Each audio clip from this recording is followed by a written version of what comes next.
Well, good morning, everybody.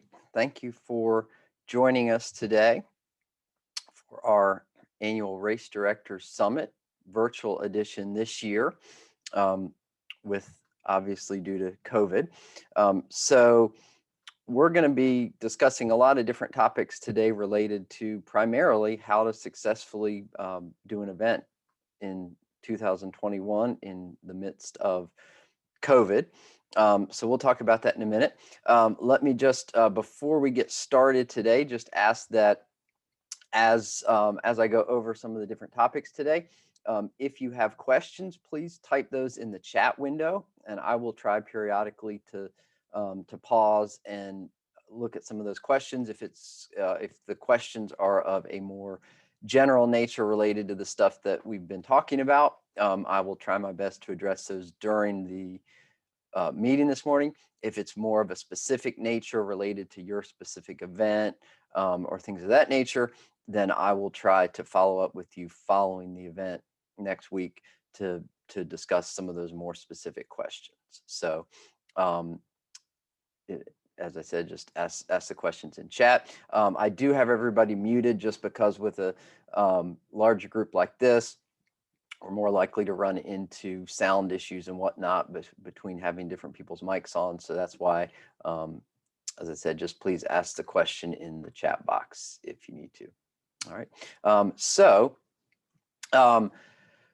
That being said, let's go ahead and get started. I know many of you I already know you and you already know me, but I know we've got some guests today who are a little bit who are newer or maybe not current Run the East customers, which is great. So happy to have everybody here, whether we work with you a long time or whether this is the first time you've attended one of these events. So happy to have everybody here. But I thought I'd start by just giving a brief introduction to myself and the company. So my name is Jamie Orr. I'm the owner of Run the East. And as you can see here on this, I'm a runner myself. I started running back when I was in high school, and other than a couple of brief periods off, I've been running ever since. I've participated in a lot of races over the years. And as you can see here, my passion in starting Run the East and operating Run the East to this day is helping customers that we work with achieve success with their events. And so that takes a lot of different forms and things like that. But that's what we do. And we help races, or we help race directors put together races that runners love. We help take what can be a pretty daunting task of managing a race and help make it easier, and help you to be successful in whatever type of running or endurance event that you're doing. We are a race day and race joy certified timing company. So we work closely with a lot of the leading technology from Run Sign Up, Race Joy, things like that, to be able to help our customers. And we work with a combination of in-person, virtual, and hybrid races, and have been doing that over the past several months now with COVID, working with us, as you can see, a variety of different types of events. So our agenda for today, we're going to talk first about what the current landscape, the current environment looks like. So we're going to talk about both some of the challenges that we're facing from an event standpoint, as well as some of the opportunities available right now. And then we're going to talk for a little bit about virtual races. We're going to talk about modifying in-person races to be safe and compliant with local guidelines and state guidelines, things like that. We're going to talk about hybrid races, and then we're going to wrap up by talking about keys to success, regardless of what type of event you're doing. So that's what our agenda is going to be for today. So let's go ahead and get started.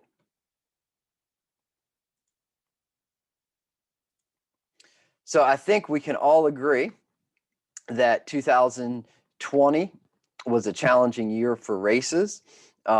So as we'll see here, it was for a lot of events, a lot of organizations might consider it like a lost year, because in some cases events didn't happen at all, or whatever capacity or form they happened in, they had a decrease in things like participation, fundraising, things like that. So one of the big challenges that we're facing now in 2021, especially if your event is in the first half of the year, you may very well have skipped a year last year or had a difficult year last year. And now here we are, 2021, COVID is still here.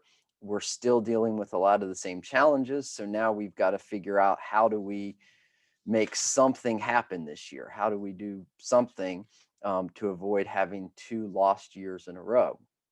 And one of the things that I will stress throughout the morning today is the importance of doing something this year.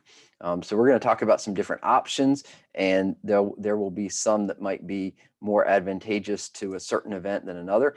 But the absolute worst thing that you can do is to cancel again this year. I told a lot of people last year, whatever you do, don't cancel, because in our experience, what happens is when an event is canceled, if it comes back at all the following year, they're going to have a sharp decline in participation, or they might lose the date, the venue, whatever the case may be, to another event that may pop up in its place. So as we'll talk about, one of the challenges is we need to find a way to have something happen so that we can move forward and still have offer an event in 2021. Another challenge that we're facing is with most races and other type events being organized by a nonprofit.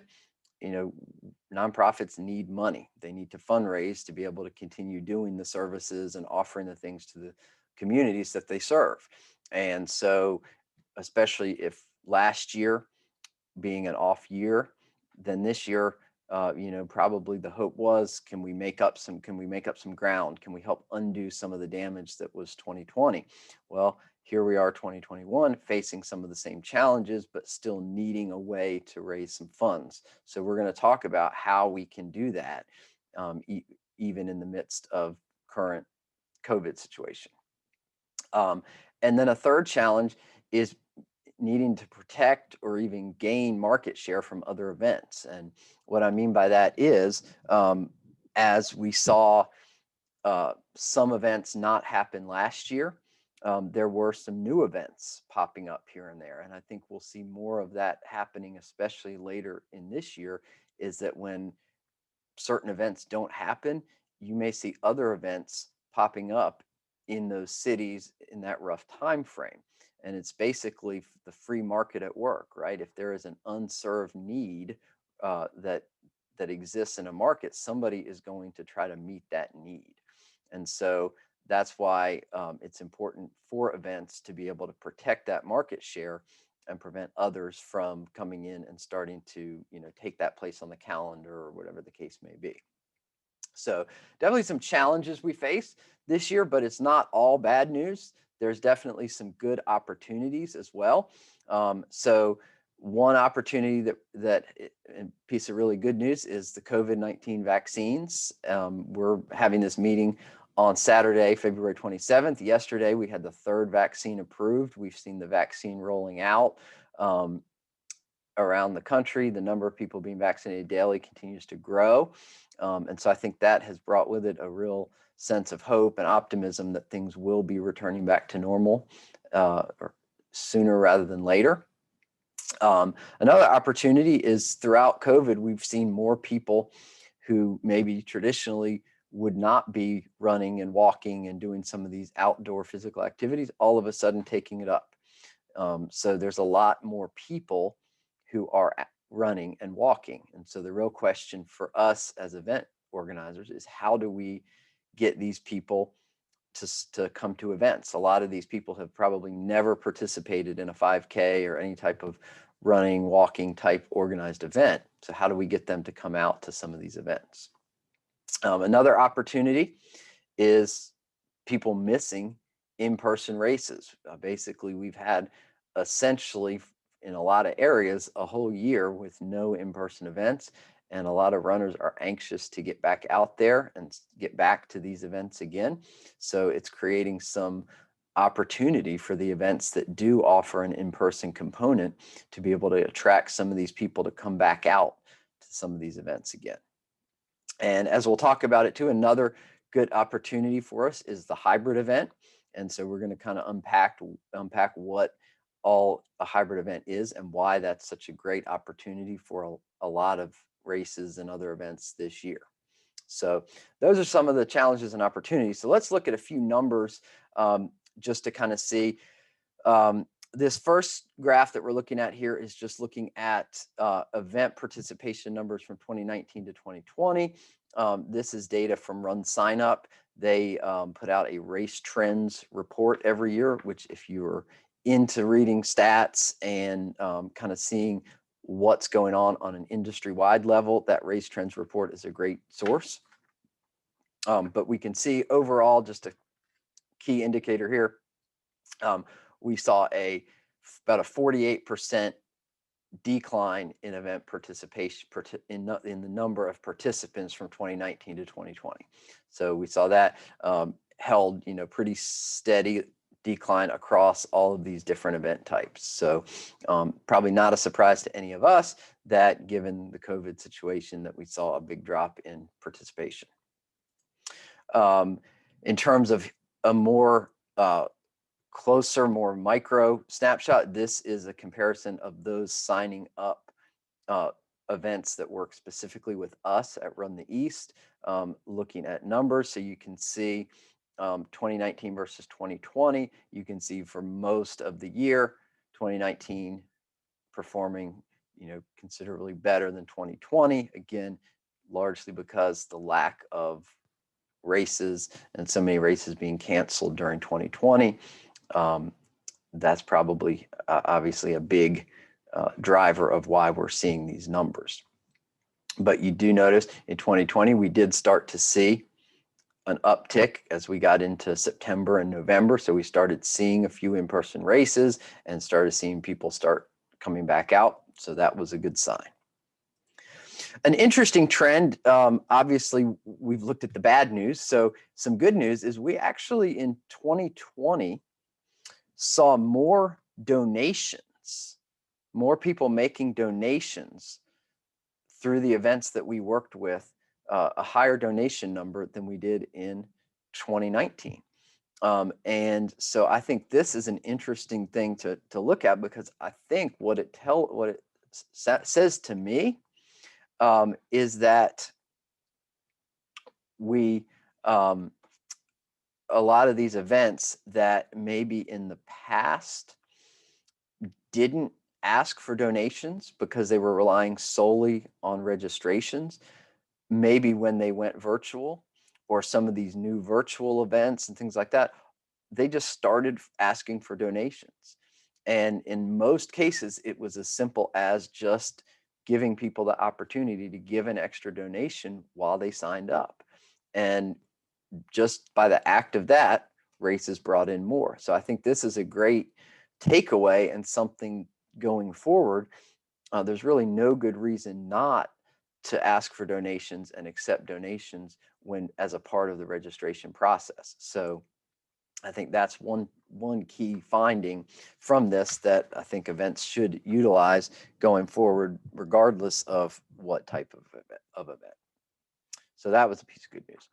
Another interesting thing is looking at a graph here. You can see the source at the bottom if you're interested in it, but the path to herd immunity in the US, you can see as the, from where we are right now, almost to March, how the number of vaccinations is supposed to continue to climb.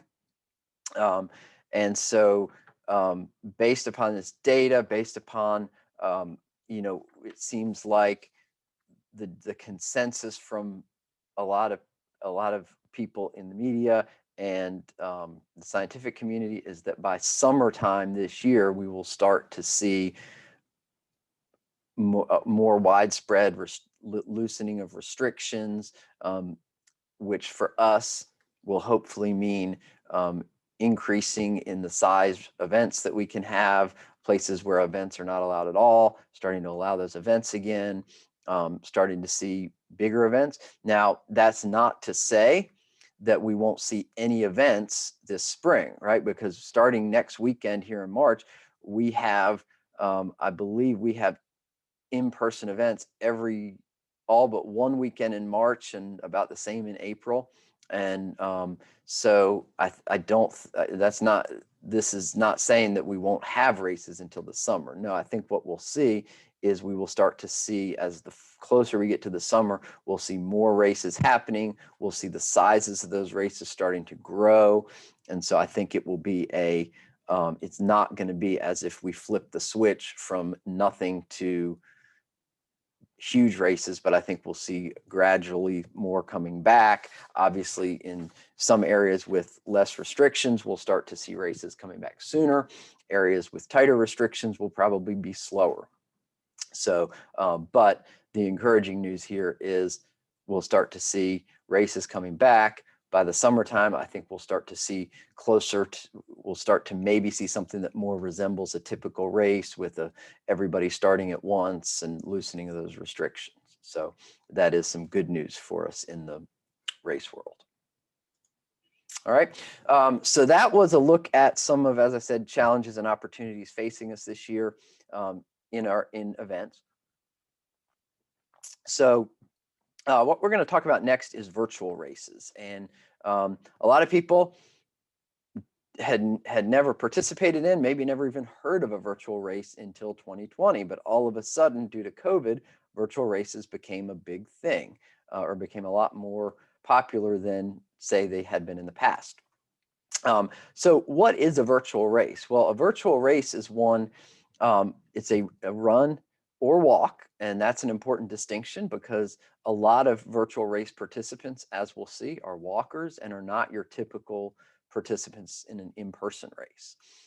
So it's a run or walk that can be completed anywhere on a flexible schedule. So anywhere meaning people can run in their neighborhood, they can run on a treadmill, they can go, some virtual races will give a few suggested course options where people can go to different places and participate on a flexible schedule. In terms of that schedule, I would say 2 to 7 days is typical. Probably most virtual races give people about a week. Personally, what I've found is that going much beyond a week usually doesn't make sense, but it's usually better to give more than just, say, a single day, primarily because you don't know what the weather's going to be like, especially with virtual, because people from lots of different areas might be participating, and giving people at least a few days to participate gives them more flexibility. And with virtual, one of the real keys is flexibility, because people want to be able to participate on their time schedule in location of their choosing, that kind of stuff. So that's what a virtual race is. They're not new. Virtual races existed before COVID, and typically before COVID, it was another option for a traditional in-person event. So it might be, we saw some that would offer like a sleep in type deal where you could participate on your own but not show up that day and still get your swag.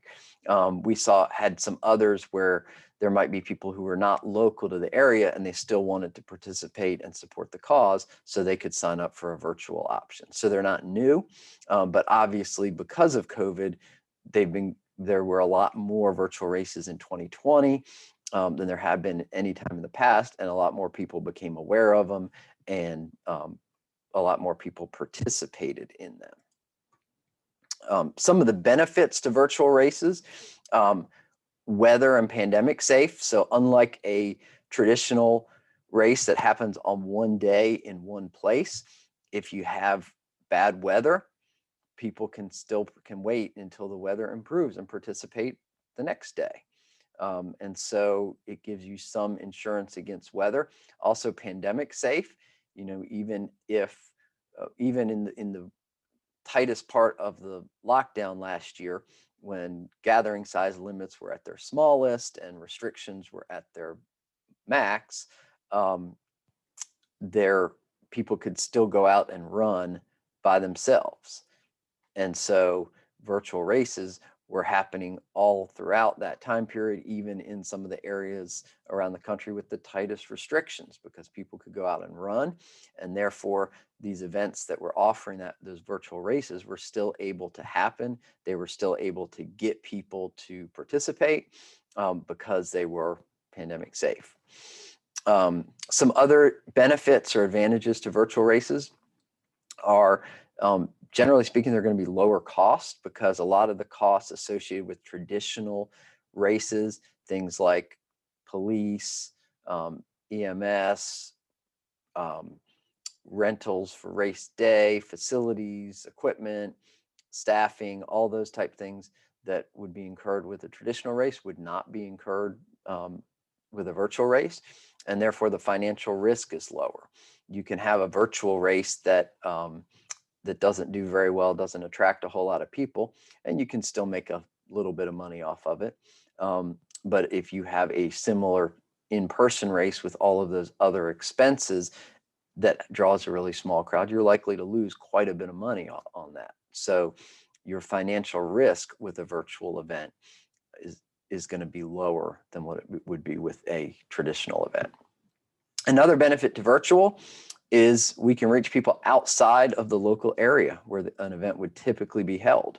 And so I think this is why we're going to find that virtual is not a fad that's going to go away when COVID is over, but I think we're going to see a lot of traditional events that continue to have a virtual component to their event, largely for this reason, to be able to reach those outside of the area. I had numerous customers that we work with doing virtual races last year who were really happy about the ability that they could engage supporters who lived in a different area and normally couldn't come to their race, but now they could, have people who maybe used to live in the area and moved away. They could reach family and friends of local supporters and things like that. So there were lots of ways that they were able to reach these people outside of the local areas. And so that's, I think, something that we'll see continue. Another benefit is virtual races can appeal to people who are not comfortable attending in-person events. So obviously one group here would be in the current environment in COVID, people who are not comfortable attending in-person events at this point due to COVID. But there's also another group that I think we saw during the virtual growth of 2020, which would be people who would not attend a traditional race for whatever reason. Maybe people who were newer to the sport, maybe they were just casual walkers, joggers, people like that.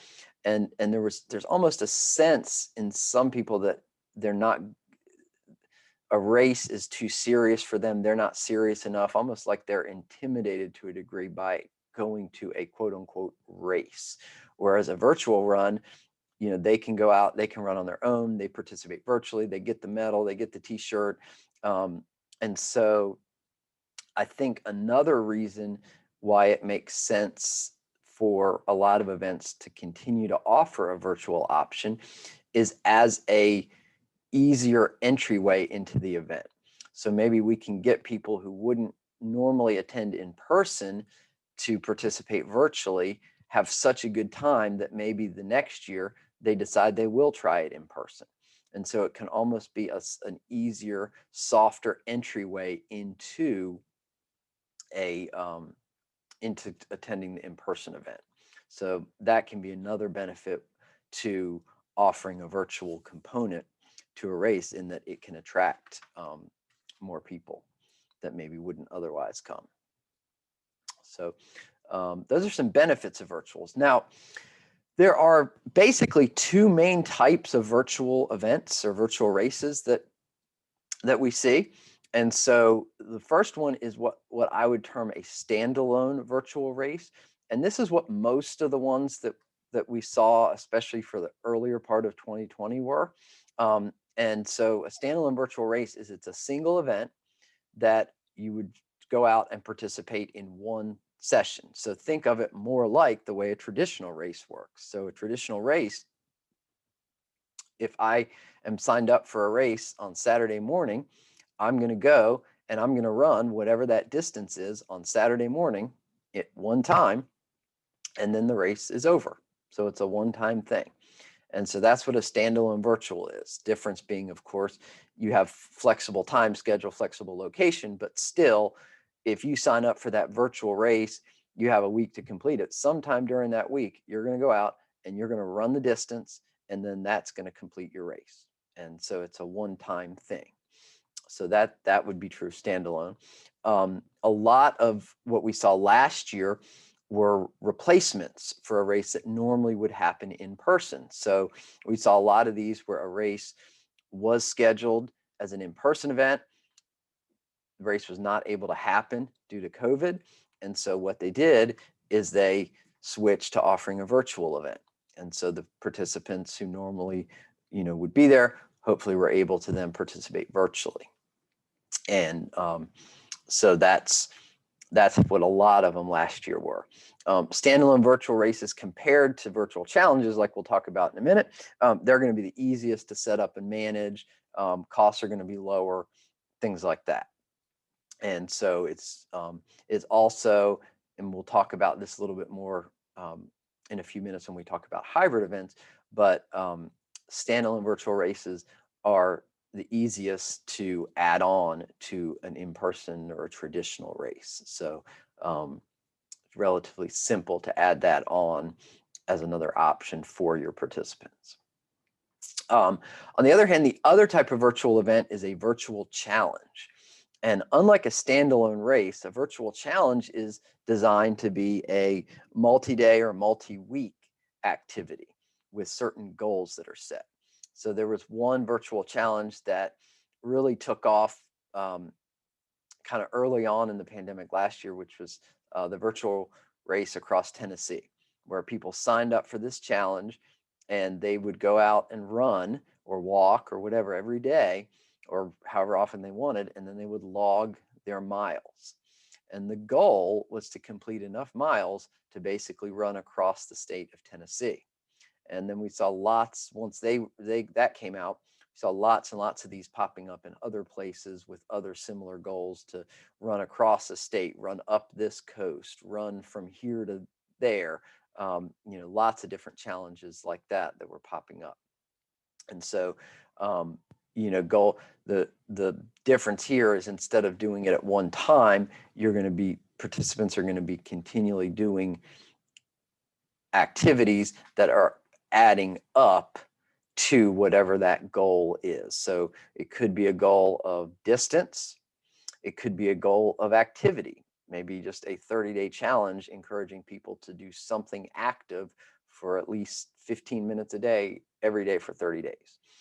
It could be instead of running or walking, it could incorporate other activities, thinking swimming, biking, yoga, fitness, weightlifting, any kind of thing like that. It doesn't even have to be sports. It could be a book reading challenge where you're encouraged to spend 15 minutes a day reading during the challenge. So, all kinds of different activities that could be incorporated into a virtual challenge. And a challenge can incorporate multiple types of activities. So again, thinking of a fitness one, you could just log any kind of activity. So whether you are running or doing yoga or stretching or playing golf or whatever your activity that you choose would count, and you could log that towards that goal of a certain number of minutes, certain number of days, certain number of miles, whatever the case may be. One of the big benefits to a challenge is that it's going to keep the community engaged over a longer time period. So, this is not going to be a replacement for just a typical in-person event, but rather this is a way to kind of keep people engaged and coming back. So obviously not every participant is going to be a candidate for these. It's got to be somebody who's going to be interested in participating over that longer time period, logging their activity, coming back, participating, and over that time period, whatever that time period is. A virtual challenge, and some of them have attracted some people who maybe wouldn't participate in another type of virtual race. The challenge might give them a little bit of extra motivation, extra incentive to participate. Um, on the flip side, a virtual challenge is more time consuming to set up and manage. So it's going to require, for challenges to be successful, the best ones, have milestones set up. They have, some of them create things like private Facebook communities for people in the challenge, things like that. So these are the two main different types. As I've said, it's not that one is necessarily always better than another, but there's advantages, disadvantages to each. What I would say is if you're looking at planning a virtual race this year or adding a virtual component to an existing race and you're trying to decide between the two, feel free to reach out to me. I'll be glad to talk it over with you and try to decide which is the best fit for your specific event and your community, because that answer really is going to vary based upon the event, that event's followers, community, whatever the case may be.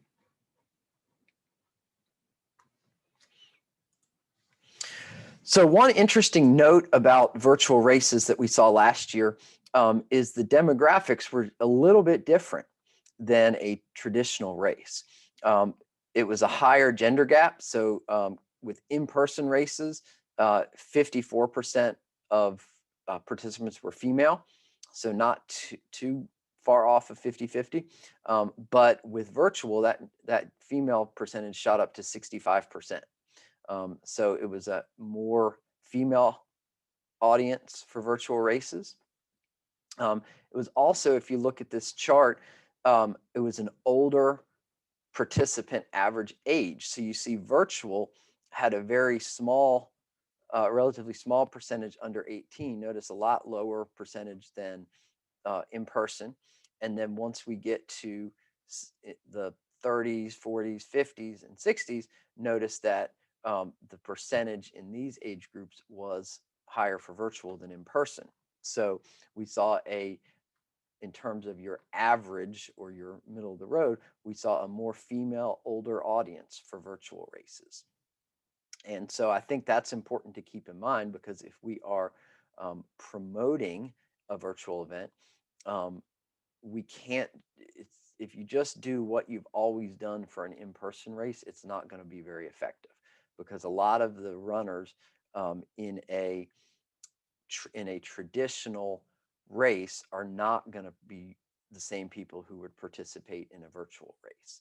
And so therefore, it's important to understand differences like this, that more, if we have more higher percentage that are women and a slightly older audience, well, that's going to impact, say, the demographics and how I'm trying to reach people, who I'm trying to reach, things like that. So, for example, what we had to do with some of the virtual races we were working with is, instead of just advertising and promoting to their existing list and their existing audience, we had to help them take steps in their marketing to reach beyond that and to reach to people who fit more the profile of a virtual run participant.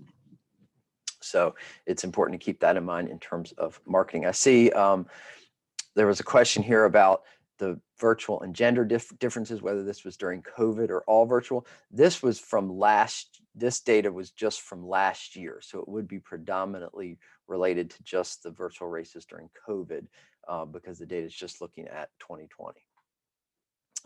Another thing with demographics is virtual races are not dependent upon location, which on the surface seems like a great thing. And in one way, it's a really good thing, but it also presents a challenge. And let me explain. So it's a good thing because now, instead of you being limited to marketing your race just to those people in your immediate area, now all of a sudden you can reach participants, supporters in a much larger area. So, for example, we helped a virtual event back in the fall that was actually in this local area, but they put together a virtual race that attracted a lot of people affiliated with their organization in other areas who would not have been able to attend an in-person event, but they participated in that virtually. So that worked out really well for them. They were very successful with their first virtual event. They're planning this year, I believe, to offer a hybrid, both options. So that's the good thing about not dependent on location. The negative about the the no the virtual participants not being dependent on location is now all of a sudden you are competing against races all over the country, attracting participants. And in some cases, there are some companies who are, their sole focus is putting on these nationwide virtual races who have far deeper pockets and bigger advertising budgets than you do. And so that's why when you do think about going wider with your promotion, my advice would be, you're not going to be able to compete with these big companies who are maybe throwing $10,000 a day at Facebook ads. You just can't compete with that. I can't compete with that. But what we can do is try to identify who our targets are and really laser focus on how can we appeal to those targets and make our virtual events not as so broad as that we're trying to appeal to everybody, but try to really more narrow down, who are we trying to attract? Is it somebody related to the particular cause or organization that's putting the race on? Is there some theme or focus that we're going to do that's going to attract people?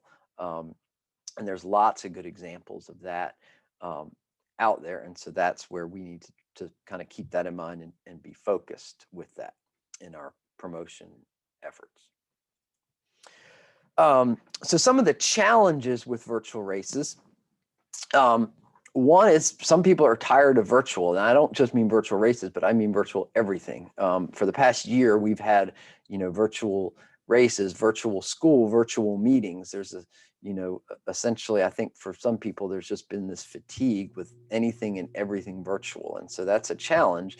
And that's where it's on us as event organizers to really think about how can we promote, how can we position our virtual race as something that's not just like every other virtual race that's out there. Marketing it, even simple things as maybe instead of calling it a virtual race, how can we title it a little bit different? How can we make it a more enticing package? Things like that. And really, this is not a whole lot different than what was going on with traditional races before COVID. That was people were getting tired of going to these same races, that going to one race after another that looked just alike, and there was very little differentiating them. And so the early virtual events were able to get away with that. But now people have a higher expectation for virtual events. And so some of the stuff that they're going to expect as a part of it is results. Just like with an in-person event, people want to be able to see their time. So they want to be able to submit their times for a virtual race, just like they would for an in-person race. They want an interactive experience, because one of the negatives to virtual is we're taking away some of that sense of experience. And so that's where we need to think about what can we offer to make it more of an experience, more of an interactive event, as opposed to just me going out and running by myself. One of the great options out there is an app called RaceJoy. Some of you may be familiar with it. And if you look on this, this picture on the side of this phone, this is showing RaceJoy. And so RaceJoy is a GPS-based app that participants, if a race is offering RaceJoy, either for an in-person or virtual event, but we'll talk about it here in terms of virtual, the virtual participant can use that phone to track their race wherever they run. And it's going to give them alerts, like you can see there, progress alerts of mile splits, things like that.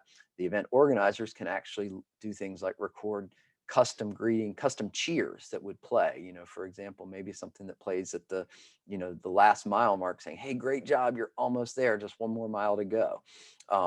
It can give that more interactive experience. People can track other participants. things like that. And when the race is over, it can allow the participant to automatically submit their time and their distance, so they're listed in results. So that can be a great way to offer a more interactive experience. As I mentioned at the beginning, we are a RaceJoy certified timer, and so right now RaceJoy is only available through certified timers. So if you're interested in offering RaceJoy for either a virtual or in-person event, we can help you with that. We are RaceJoy certified. Some other things that can help with the expectations of virtual races are the social aspect. Believe it or not, there was a pretty good percentage last year of signups associated with a team at virtual races. And you might think, well, why would people be on teams if they're all going to be in different places? But that's a good way to still continue some community, some sense of community and things like that at a virtual race. So even if I'm running in one place and my teammates are running somewhere else, we can all be part of the same team, so we maintain that social aspect. Photos can be another way, encouraging participants to upload their photos after the race, so there can be that sense of seeing, oh, here's this person who did their race and this person doing their race. And so photos can be a great way to encourage it. And that is something that if those of you who are working with us and utilizing the Run Sign Up platform, there's free participant photo upload. So no extra cost to you. Very easy to allow participants after their race to upload photos. So they can go after the race. Not only can they see their time, their finisher certificate, they can also now see photos that people have uploaded as well. Another way to deal with these higher expectations can be offering better swag, unique or more premium. And interesting thing is, a lot of virtual participants are willing to pay extra for better swag. And as a comparison, I signed up for a virtual race a few weeks ago, and the price was definitely higher than what a lot of the other virtual races were charging. But what I got, instead of a t-shirt, I got a really nice zip up hoodie. I got a really nice swag bag. It was really better quality metal. And so when I got it, instead of my thought being, man, I can't believe I paid this much for this virtual race, my thought was, wow, they really put together a good package of swag and good presentation. So sometimes it's worth spending a little bit more on some better swag as a way to differentiate your race. And that's something that's been true of traditional races, so it's equally true, if not more so, for virtual, because with in-person, yes, swag was important, but we also had the whole, everybody was there at one time. We could try to make that experience part of it, but here swag becomes even more important. Theme can be another thing, and I talked about this I think on the last slide, was the importance, finding a focus, finding a theme as a way to really engage and attract people. So it could be a theme related to the cause. It could be, a holiday related theme. It could be, some area of common interest. If you like me, have running as an interest on Facebook, you've probably seen lots of ads for different virtual races. So I've seen ads for everything from a Sesame Street virtual run to Star Wars to, you name it, all kinds of special interests like that, Harry Potter, things like that. Obviously, there's some licensing stuff associated with these, but you can probably find some theme that would connect uniquely to people in your community to engage them. I see a question about offering good swag with the limited amount of money. That's really a matter of budgeting. In some cases, it might be worth charging a little more and being able to offer more swag, things like that. Also, maybe there may be some sponsors who might be willing to donate certain freebies that would help enhance the feel of that swag. Um, and then I see another question about should virtual get more swag than in person? I would say, generally speaking, I would probably tend to keep it equal between the two.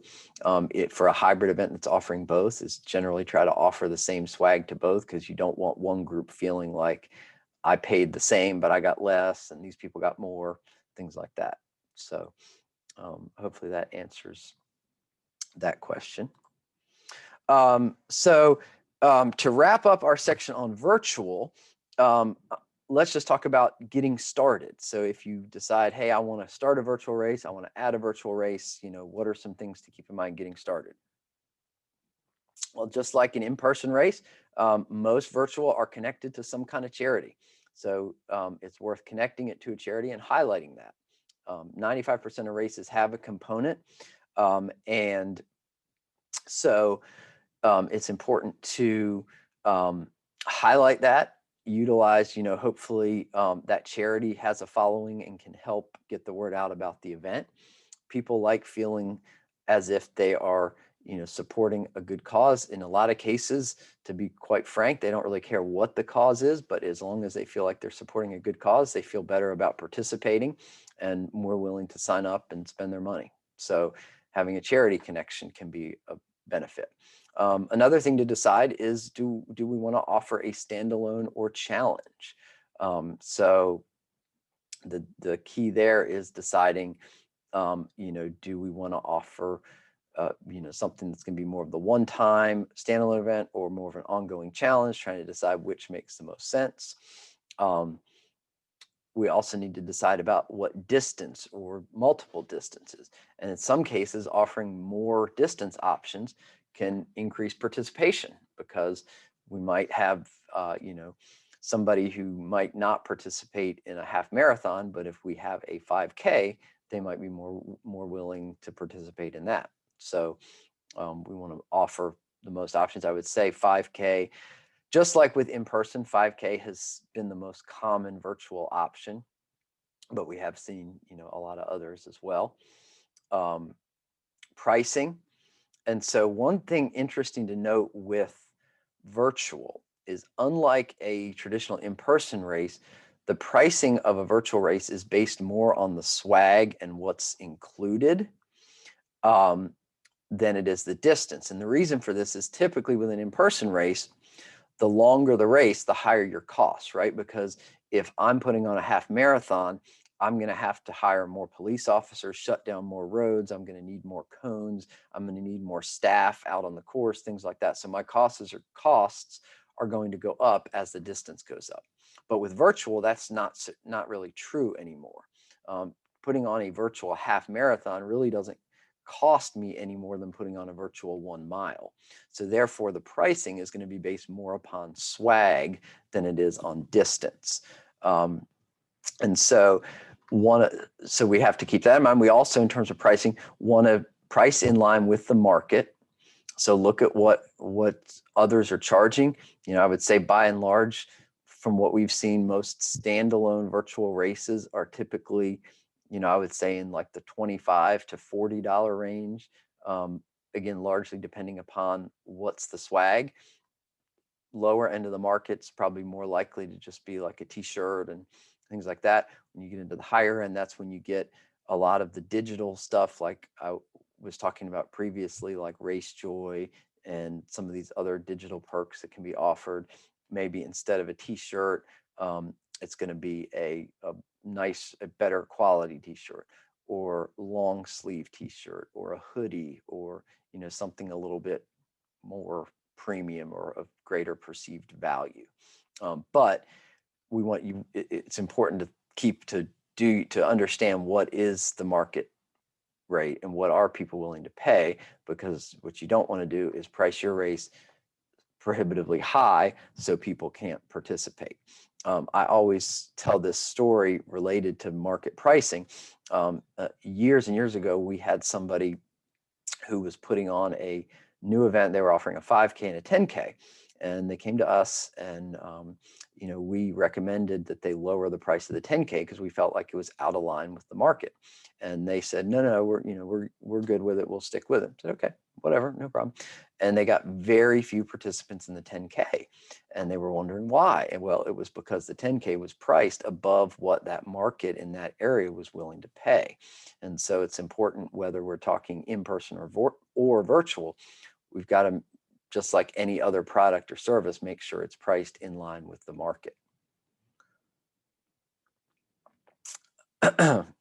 Another thing we've got to decide about is shipping. So how are people going to get their swag? So some virtual races have offered local pickup options. Nearly every virtual race has offered some form of shipping. And so the benefit there is people who aren't in the local area can still receive their stuff, or people who are not comfortable going out somewhere to pick stuff up, it's going to be shipped to them, things like that. So you need to decide, are you going to do shipping? Is shipping going to be an option? If so, do you want to take that on? Do you want to outsource it? Or do you want to include it in the cost? Do people pay extra for shipping? So a lot of shipping related considerations that you need to make. As a side note, I will say we are offering for virtual events, we are offering shipping and packing services too. So we can help with that for those of you who might be interested. And then the last thing I would say in terms of getting started with virtual is being realistic with expectations. Nearly 80% of virtual races last year had less than 100 participants. So it's important to kind of keep that in mind and understand that, especially if your race is not able to happen in person this year and you're doing virtual instead, you should expect a decrease in participation. And that's, as we talked about, that's because a lot of the people who maybe have participated in the past don't want to participate in a virtual. But the bottom line is, offering something with decreased participation and hopefully picking up some additional donations is better than offering nothing. But when, in terms of preparing a budget and thinking about what expectations are, be realistic in those numbers. I see now we're at the end of the virtual thing. I see a couple virtual questions have come in, so let me try to address those before we go on to in-person race. I see someone's asking, is there a certain swag that would encourage someone to sign up for a race?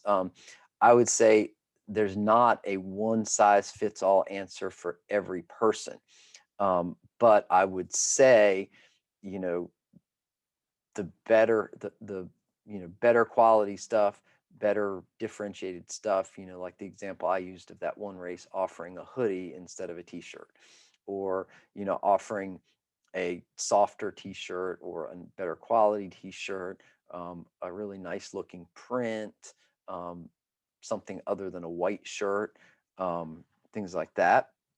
I see another question was, does having a medal increase participation? It can. It really depends upon the audience. What we've found is that if the audience is mostly people affiliated with that charity or that cause, and they're supporting that cause, then they're going to be perfectly happy with a t-shirt. But if it's people who are more into their swag and more into participating in these different virtual races and collecting medals and that kind of stuff, then yes, a medal can help. And let's see, I see somebody was asking about types of rewards for virtual. I don't know if that's by rewards, if you mean awards or referral rewards. But I'm guessing probably in this context, we're talking about awards. And so most virtual races are not doing awards. If anything, they're doing finisher medals, but not necessarily age group awards and things like that. Some virtual races are just doing nothing at all. Let's see, average cost of swag. There's not really a, I would say the average cost I was talking about was in terms of what people are typically charging people to enter, which would be, I would say, between, say, like $25 and $40 for a virtual run, dependent upon swag. The higher end is going to include more premium swag. Lower end is going to be more basic options. And I would say too, if you're at the lower end of that market, say 25 to 30 bucks, especially 25, you can probably get away with charging extra for shipping. But by the time you get to 35, 40 bucks, people are going to expect shipping to be included and balk at paying extra to ship. So see another question talking about the app. I assume that question is about RaceJoy. So the RaceJoy app, I'll be happy to share more information, but quick synopsis, kind of repeating a little bit of what we went over earlier.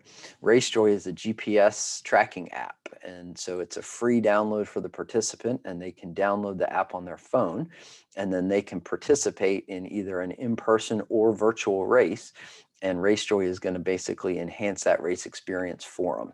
So for a virtual race, what it's going to let them do is track their time and their distance. It's going to give them progress alerts.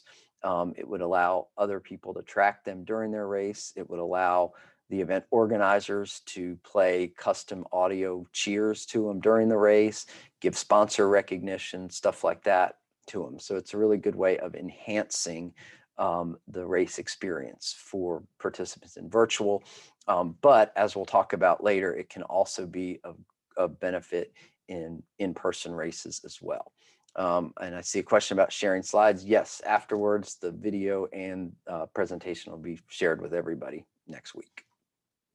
All right, so that is an overview of virtual. So the next thing we're going to talk about is modified in-person races. And obviously by modified in-person, what I mean by that is modifying them to keep them COVID safe. So you can see here, because of COVID, there's been a lot of changes to in-person races. And even as more races come back, we're going to start to see we're going to probably see a lot of these restrictions in some way, shape, or form stick around. So it's going to change the way that we have to do things like our permitting, activities before and after the race, start line, finish line, the check-in process, on-course support, and even things like, as you see this picture here, face coverings, personal protective equipment for volunteers, runners, stuff like that. So there's been a lot of changes that COVID has brought about. Let's talk for a few minutes here about what some of these changes are and what changes we need to make to be able to offer safe in-person event options. So starting off, first thing first, one important reminder that I always like to stress is safety, regardless of whether we're talking COVID or just general race. Safety should always be priority number one. And so, we want to make sure that, obviously, yes, it's important to comply with what the local guidelines are, but really that should really only be our starting point. We should go above and beyond guidelines to be able to do absolutely everything we can to keep our runners safe, our volunteers safe, everybody safe at our events. So safety should, and hopefully always is, top priority for an event. So it's important to start early with local officials to develop a plan.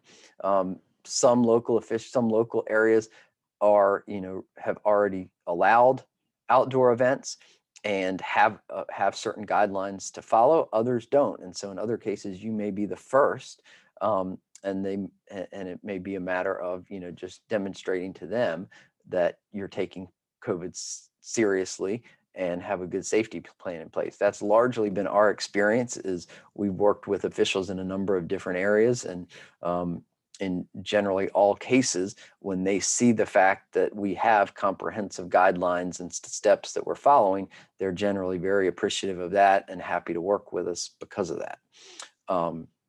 So on that topic, if your local officials have not yet done that and you would like some help with sharing these guidelines with them and stuff, let us know. We're happy to help out with that.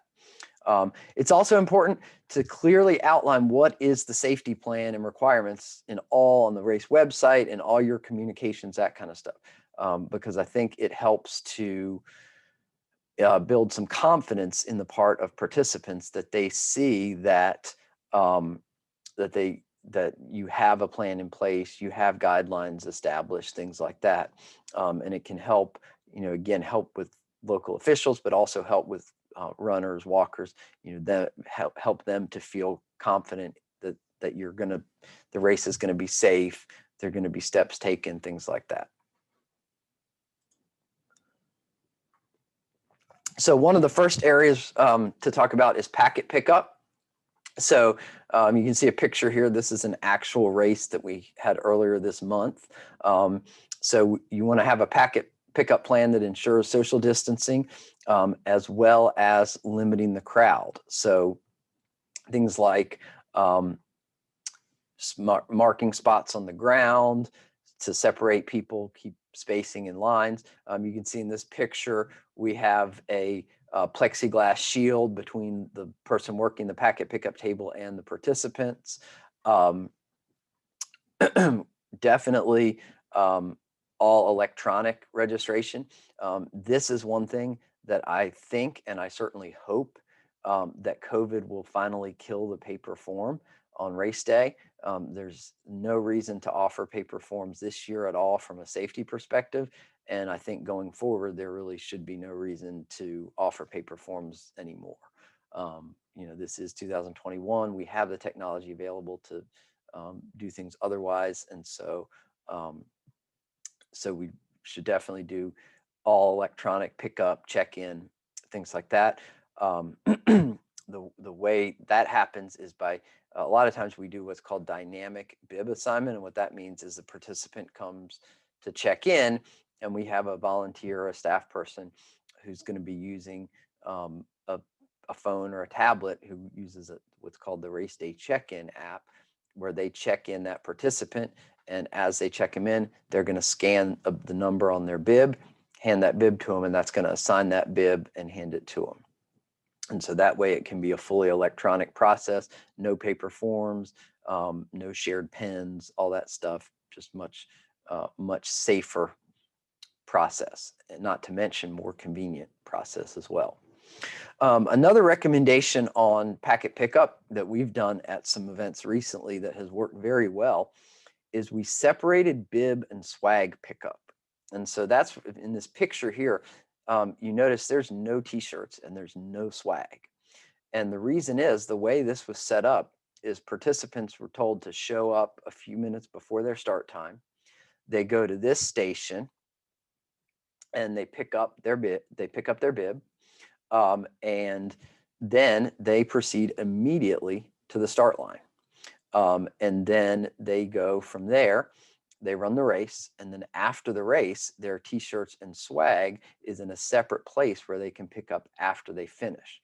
And the benefit to this is it eliminates this going back to the car to take their stuff, put it away, and again, it's going to minimize the people crossing back and forth, potentially crowding, things like that from a COVID standpoint, but it's also just going to be more convenient.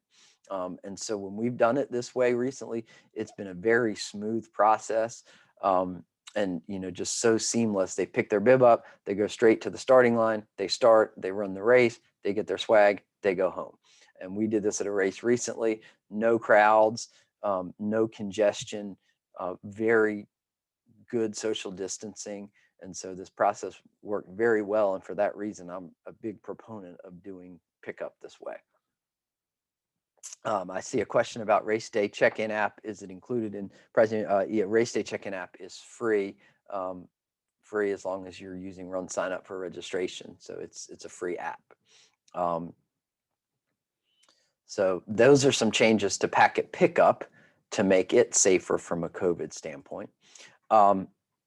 Another area, obviously, of big congestion normally would be the starting line.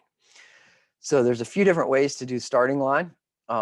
One is doing a wave start, and that's where we would have smaller groups starting at set intervals, such as 25 runners every 10 minutes or something like that.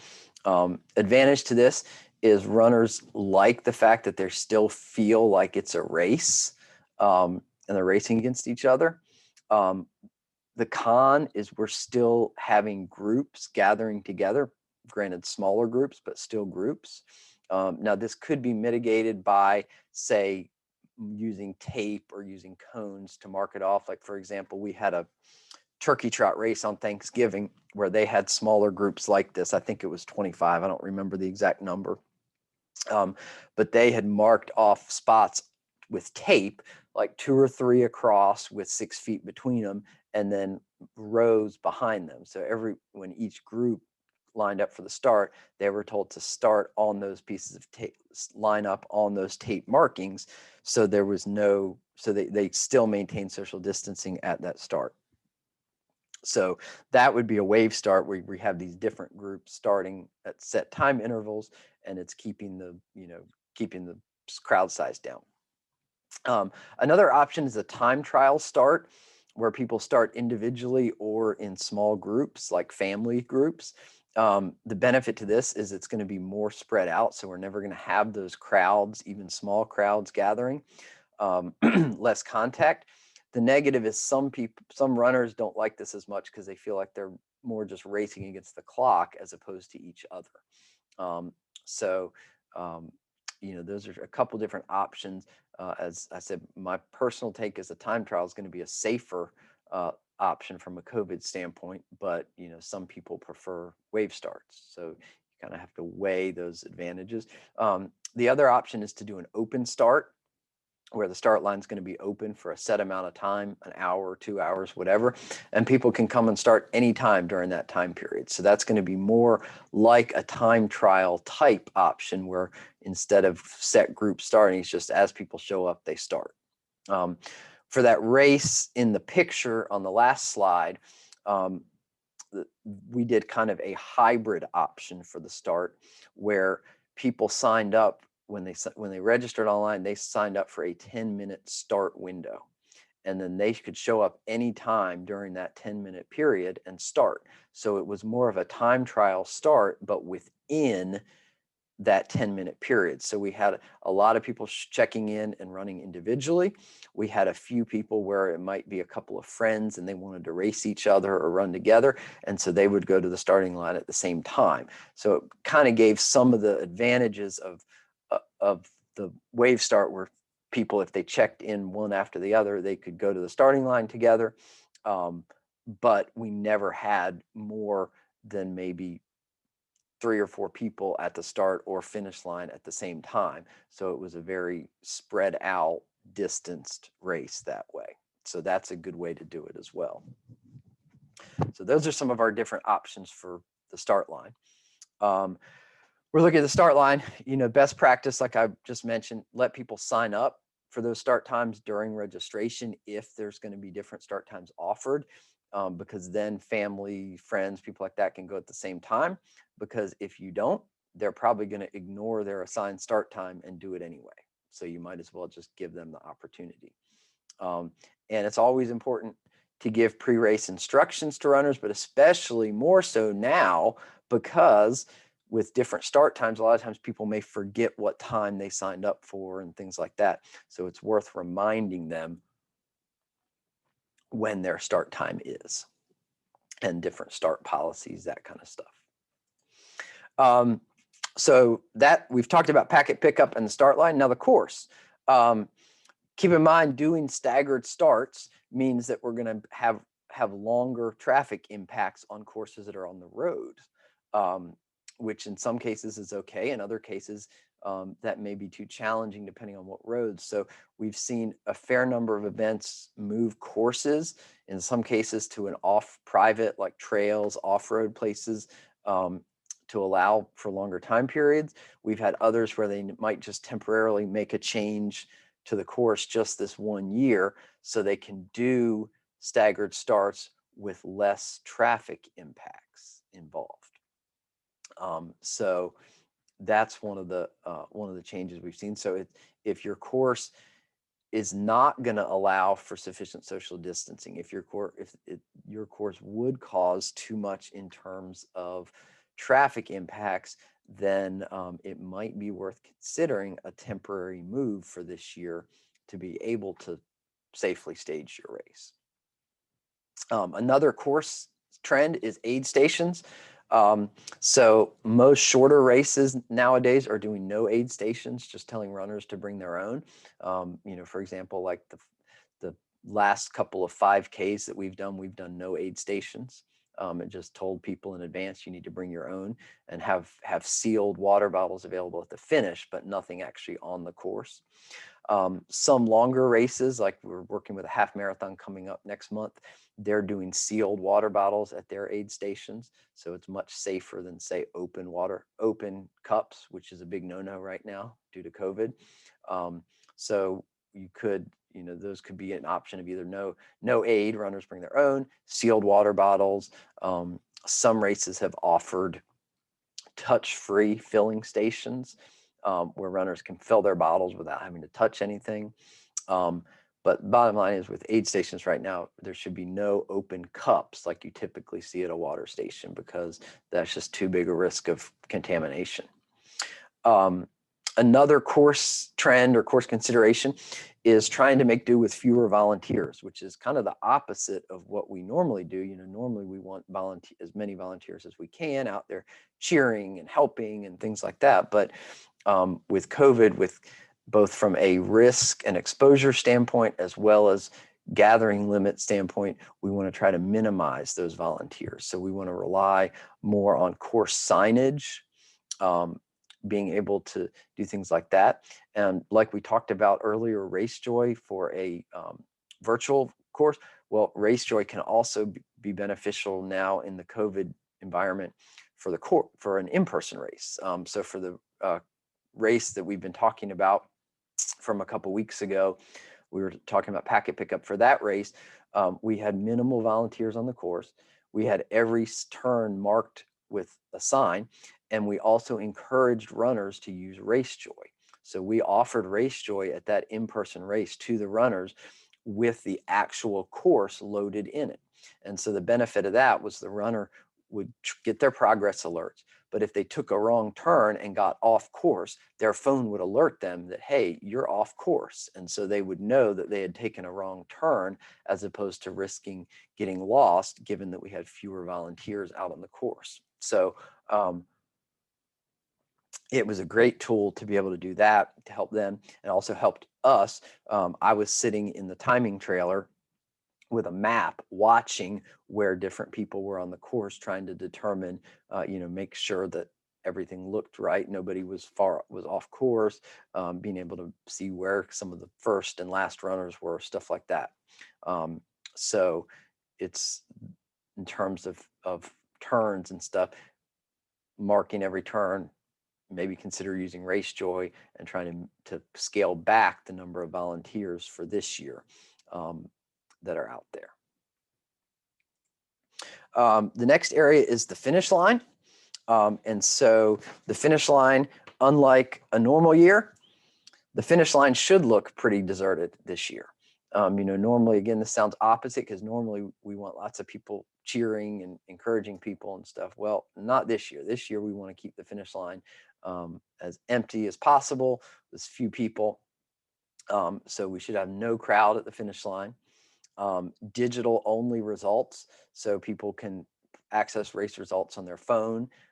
So we, in all of the races we have timed since COVID, we are not putting any results on site. And so at some point, hopefully that'll come back. But as long as we are trying to help encourage social distancing and things like that, we are just simply telling people, look at the results on your phone, as opposed to any place where people might crowd to watch results on like a screen or something like that. Awards. So right now, we really can't do post-race awards safely in person. So the best options for doing awards after the race would be to schedule it and do it online. Do a Facebook Live, YouTube, Zoom, pick a tool, any of those online tools, and announce it live, and then have the awards either available for pickup or mailed out to people. And that way people still are getting recognition. They still can get their stuff, but we're not doing something that's going to encourage people to gather, because we have to think about, in order to safely host an in-person race, we have to discourage gathering. We have to try to build processes in place that are not going to encourage people to gather before or after the race, but finish the race and go home. And so an award ceremony does the opposite. So awards right now should be done not on site. And as I was just saying, we need to encourage people when you finish to go ahead and leave. So those were some of the key considerations for in-person races. Obviously, with the time we have today, only really scratching the surface of that, but we do have, more resources we could share for those of you wanting some more information, some more guidance on safety measures for in-person races. We'll be more than happy, reach out afterwards. I'm more than happy to share some more resources in terms of that with you. The next thing that I'm going to talk about is hybrid races. And we're really seeing this and recommending hybrid races as an important key to having a successful race this year. So first of all, what is a hybrid race? Well, a hybrid race is a combination of two or more of these. So a traditional on-site event with defined course, an on-site defined course with flexible start times or expanded dates, race anywhere option, and challenge events. So a prime example would be this race that we've been talking about. I was showing you pictures. This was a race, by the way, called Cupid's Crawl. Typically, it's an in-person race, but this year, due to COVID, we opted to turn it to a hybrid race. So what we did is we capped the capacity of the on-site. So last year, the race had 600 and change participants. This year, we capped the in-person at about 230 or 250, something like that. And then we opened a virtual option and a virtual race anywhere option with Race Joy. So people could choose to either come in person, but by having the reduced capacity, we were able to lessen the amount of impact we were going to have on the roads by having staggered starts. But then we also offered the virtual option to those participants as well. The benefits of offering hybrid, number one is we can maximize participation. So we can attract, if we are only offering in person or only offering virtual, there are some people that we are going to miss out on. So there's the group that you see here, I've termed it virtual isn't real. So people who are ready for in-person races, and if it's not in person, they don't want anything to do with it. But then we also have virtual participants, people who are in a higher risk category, more cautious, out of town for whatever reason, and in-person is not going to work for them. And so by offering hybrid, we're able to appeal to both crowds, both the people who want to participate in person, as well as the people who want to participate virtually. So that's going to help us to increase our participation. If we are only offering one, we are off the bat immediately losing some percentage of the market. And so by offering hybrid, we can appeal to both audiences. Another benefit to hybrid is we can strengthen customer confidence. And so what that means is we're positioning ourselves well should things change between now and race day. So suppose that regulations change between now and then, and we can't hold the in-person race, or we have to cut back the capacity of the in-person race. Well, having a virtual gives us a way to immediately pivot if necessary to fully virtual, or move more people to virtual, or things like that if we have to do that. Also gives the benefit for participant what ifs. What if a participant signs up for the race and they're exposed to COVID the week before the race and they have to quarantine, so they can't come anymore. Well, now we give them the ability to easily switch to virtual and still be a part of the event, still participate, even if they're not able to be there in person. Or the opposite, someone might sign up for virtual right now, but then if it's a race coming up several months, as the vaccine rolls out and the picture gets better, they might say, hey, you know what? I've gotten both of my shots now. I'm going to go participate. I want to be there in person. So then they can shift the other way. So it helps to build confidence, because one of the things that customer confidence took a big hit in 2020 because of all the people who signed up for a race only to see that race get canceled. And so the consequence has been people are signing up much more last minute because they're afraid, not knowing what could happen or what's going to happen. So by giving them options and being clear that there'll be that option to go back and forth, it can help make people more confident and more willing to go ahead and sign up early. Flexibility is a key in any kind of race this year in terms of offering people different options. And I've told people, as much as you can, be as flexible as you can afford to be this year, because the races that go out of their way to take care of runners, those are the races that people are going to rush back to support. The races that are not being flexible with participants, those are the ones that I think people are going to not be so quick to support after COVID. Hybrid can also give a way to bring in some funds now. So a lot of traditional fundraisers like banquets and things like that can't happen, but doing a hybrid race could be an effective way to have a fundraiser, offering an in-person component as well as a virtual component to try to attract some people, allow people to participate in one or the other, as well as, in addition to offering the race, offering donation options as a way to encourage people to donate additional money to the cause, things like that. So a hybrid can be a good, effective way to bring in some funds right now. So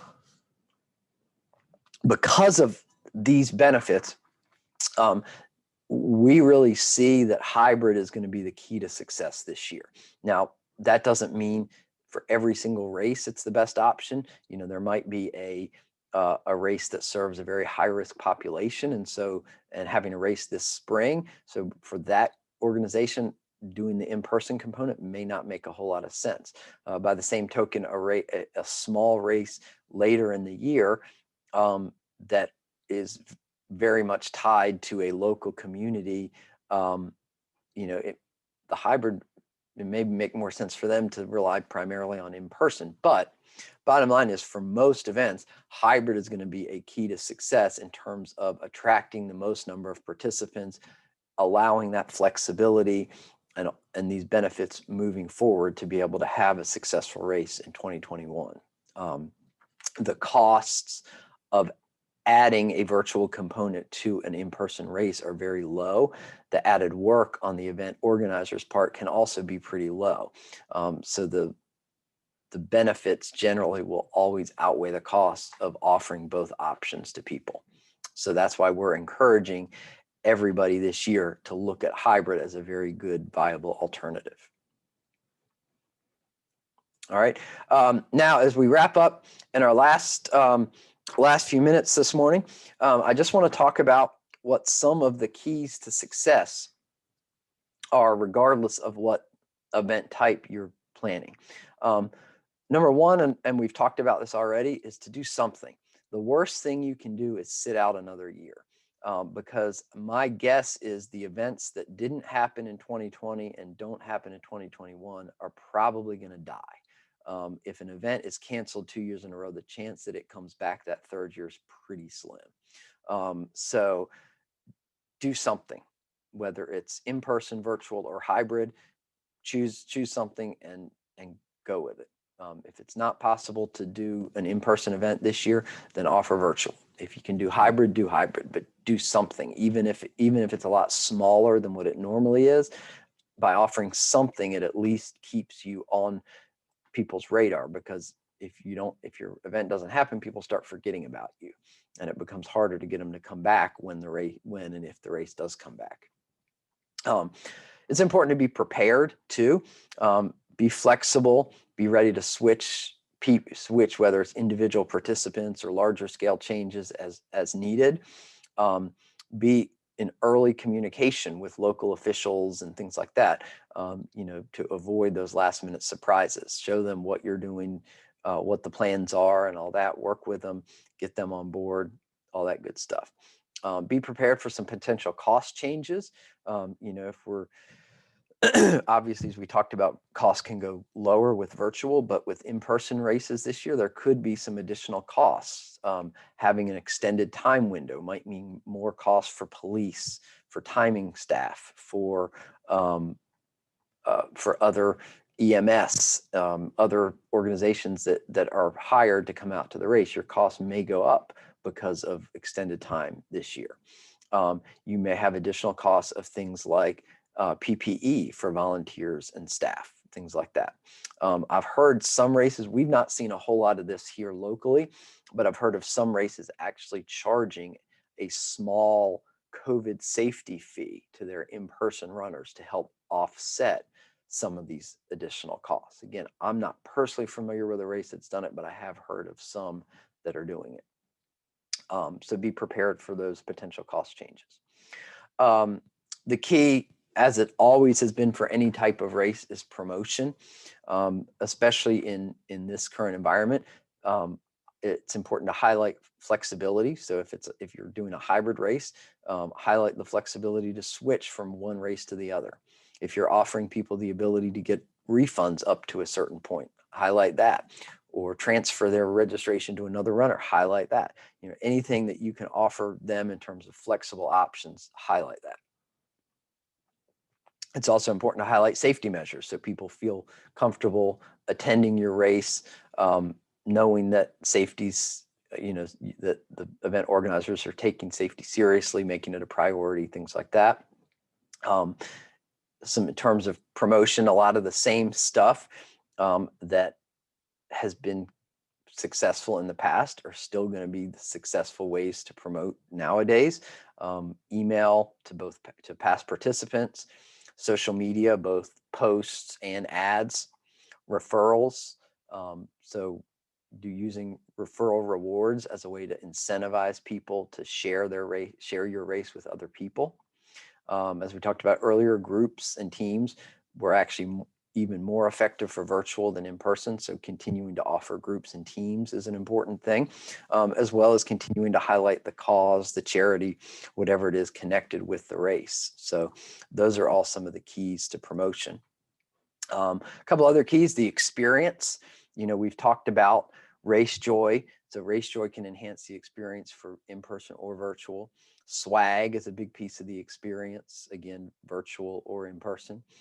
There's a lot of digital goodies that are available. So if you look on this slide, I've got examples of a finisher's certificate and a digital bib. So for virtual races, a lot of races have been offering digital bibs instead. So instead of having to pay the cost of getting a printed bib, mailing it to somebody, that type of stuff, doing digital bibs that they can access and print out and use if they choose. Finisher certificate have always been available, but it's another free perk that can help enhance the experience for runners of either an in-person or virtual event. And as we've already talked about the importance of flexibility, there's this hesitancy for people to sign up this year due to the cancellations last year. So offering options can encourage people to sign up early. And these options could be things like switching back and forth from in-person and virtual. They can be things like having a refund policy or a deferral policy or things like that. So somebody feels like, okay, I feel comfortable signing up now, knowing that if the race goes all virtual, or if this happens, or if that happens, that there is a plan and there are options for that participant to take. So those are going to be some of the keys to success, regardless of event type. So, bottom line, yes, 2020 was a challenging year, and yes, we still are facing some of these same challenges right now in 2021, but there are both some opportunities now coming as a result of people wanting to get back out, of the vaccine rollout, and there are good options for how to safely host a race this year, be it um, in person, modified in person, virtual, or hybrid. So again, my best advice is to do something. Utilize some of these things we've talked about today, and try to um, you know move forward this year with something to offer your participants. Now, um, in closing, I just want to mention that you know we've gone over a lot of stuff. Managing an event is normally a lot of work, but especially during COVID, it can be overwhelming. So at Run the East, we've worked with, just in the last year, in-person races, virtual races, and hybrid races, and we can help um, any of these types with race timing, race management, marketing your event, um, getting the right swag, shipping the swag for you, training, working with your race team or committee, things like that. So that's what we do. We work in a normal year with 140 races a year, doing these things time in and time out. So we are very familiar with what it takes to put together a successful race. So we'd love to help with your race.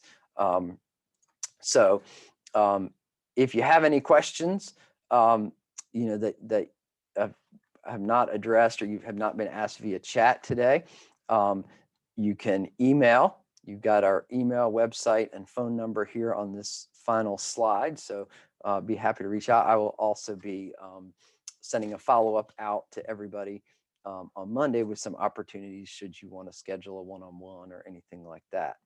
I see one last question. Where can I find Race Joy instructions and other info?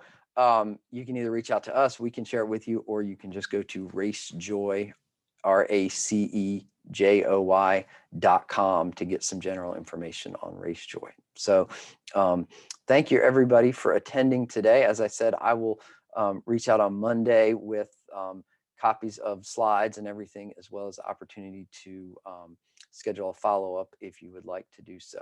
So again, thanks for attending, and best luck and wishes to all of you for a very successful race in 2020.